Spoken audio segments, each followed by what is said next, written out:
it's Kari. How are you all? Today I wanted to talk about a really short and brief experience that I had while working in a local cram school in South Korea. I worked in a local cram school after moving away from my corporate academy. My corporate academy was around Suwon area, which is in the outer parts of Seoul. But because I wanted to work in the main hub of Seoul and also be close to all of my favorite nightlife areas and shopping areas, I decided to take a job in a local hagwon. Local hagwons are situated in some of the typical educational hubs that have a lot of cram schools in those areas. Most notably in Seoul, we have the Mokdong area and also the Nowon area, which is a little bit farther up from Seoul. When I joined this local academy, I was looking for like a really cozy, down-to-earth experience that would really try to tailor classes and lessons towards students. One of the hardest parts about working in a corporate academy was that students were just treated as customers, just part of a number. We had to keep them in the classes, but they didn't necessarily feel motivated. So I felt like if I worked in a local academy and worked with students in a smaller group, I'd be able to make more of a difference as an instructor. Little did I know that local hagwons are very unstructured, and oftentimes because there is no structure, it really depends on the 원장님 or the hagwon director. Basically, the director of the cram school has a final say on everything, but they also have the arbitrary power to bend the rules however they want to, whether or not you agree with it. So when I worked there, I only stayed there for 6 months, which started from September all the way to March. And around January, February is when there are winter camps. A lot of times when teachers are teaching abroad, and especially in South Korea, winter and summer seasonal holidays is when academies and also public schools will offer intensive English lessons so that students don't fall behind. When it comes to these seasonal holiday periods, parents don't see it as a time for their kids to rest and relax.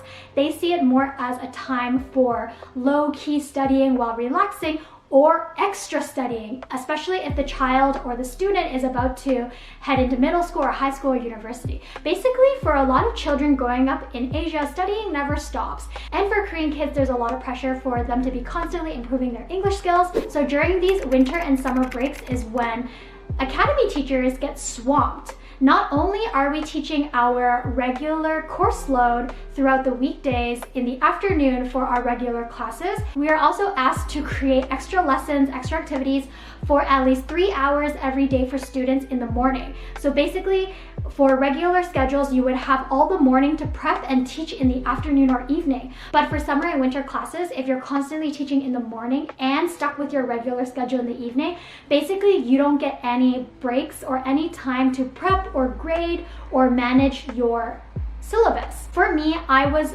asked to teach from 10 to 12 for our winter intensive, and then also in the afternoon, maybe around 2, I would teach from 2 to 10 with my regular classes.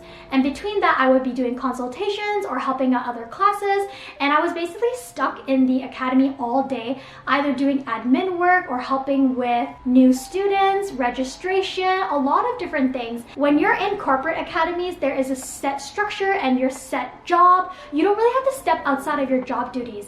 But when it comes to a smaller family-run business or local-run business, a lot of times they will just ask you to help because you're there. We weren't getting paid extra for the winter-summer classes, and we were forced to do a lot more work, maybe even double the workload. It really had a horrible influence on my mental health, and for me, I typically have eczema that flares up when I'm stressed, so I was actually scratching so much that I had scabs on both of my arms and around my wrists, and I was constantly bleeding. I remember calling my direct head teacher and manager and just crying to them on the phone because I was so tired and exhausted. I just couldn't keep up with how hectic the schedule was. I not only felt like there was no support in the academy, I felt like everyone was struggling so hard. Everyone was just sitting around complaining about their jobs, and overall the work environment was just really, really poor. And ultimately I decided to leave it because I had really bad rashes and my anxiety got horrible to a point where I wanted to get therapy, and also because COVID was flaring up at the time. And a huge reason why I decided to move from that small hagwon to a private elementary school is because I didn't really know what we were gonna do as teachers if COVID got huge, which it did. At the time, there was no stability in the hagwon as well. We were closing classes, we didn't know if we were gonna get paid, and overall, I had to choose a career path that was a little bit more stable for myself. When I was leaving the academy, I had to give a variety of excuses and explain myself, and the most difficult aspect was getting the letter of release. Most contracts in South Korea are only for a year.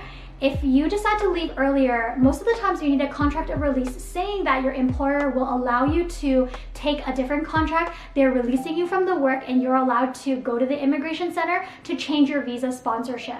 Certain workplaces will be reluctant to hire you unless you have this confirmation to show that you're not getting a second job illegally. So it is a little bit of a hassle. They might cut your pay in the last month, or they might ask you to pay for whatever it is that they want to charge you or sue you for. There's just a lot of complications. But for me at the time, I really had to take the risk because it was affecting my physical health and my mental health and overall my feelings towards my life in South Korea. It was all a negative impact. When you decide to join hagwons, I would highly advise you go online, post on Reddit or Facebook groups, ask the online expat community if people have taught there before. Nowadays, there is a whole blacklist of academies that's available for people to check out online, which has location-specific information and also personal details about what happened to that specific teacher. So there is a lot of online expat community support regarding toxic workplaces and horrible hagwons and their poor management. When I look back on it, I definitely feel like I did get a lot of trauma from that workplace experience,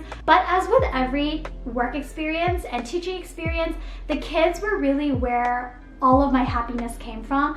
I was able to teach kids as young as kindergarten who are learning to read the alphabet in English, all the way to students who are reading like Tolkien, academic papers, trying to figure out which universities they want to go to, prepping to study abroad. So I was able to work with a wide spectrum of students, and most of the classes were about 5 to 8 students. So it was a very, very small core class that I was seeing at least twice a week, which allowed me to build up a lot of great relationships with them and a lot of closeness with them. So I really feel like for certain students, I was able to create an impact that was positive in their lives. For local hagwons, a lot of times they'll give you a book that's from a typical English textbook publisher, and you will be asked to teach that book for about 3 months. So you either have to stretch the material or rush the material based on what kind of textbook you are given. The great thing is you're allowed to do a lot of different activities. The bad thing is all the activities have to be academically linked to the textbook and have homework. If you want to do something that's holiday or seasonal, if it's too fun, parents will often complain about it because they want every aspect of the class and of the learning experience to have some English dimension and angle to it. Overall, what I'm saying is do your research before you take any of the hagwons, or you might end up with a hagwon nightmare experience like me. Anyways, I hope you guys found this video helpful if you're planning to move to South Korea. And if you're interested in my other experiences while living abroad, don't forget to check out the playlist or other videos in the Reflections on South Korea series. For more K-drama, lifestyle, and anime content that's on a lighter note, those videos will all have their own playlists as well. And I hope you guys can subscribe and tune in for more content from me. I'll talk to you guys in my next video very soon. Bye!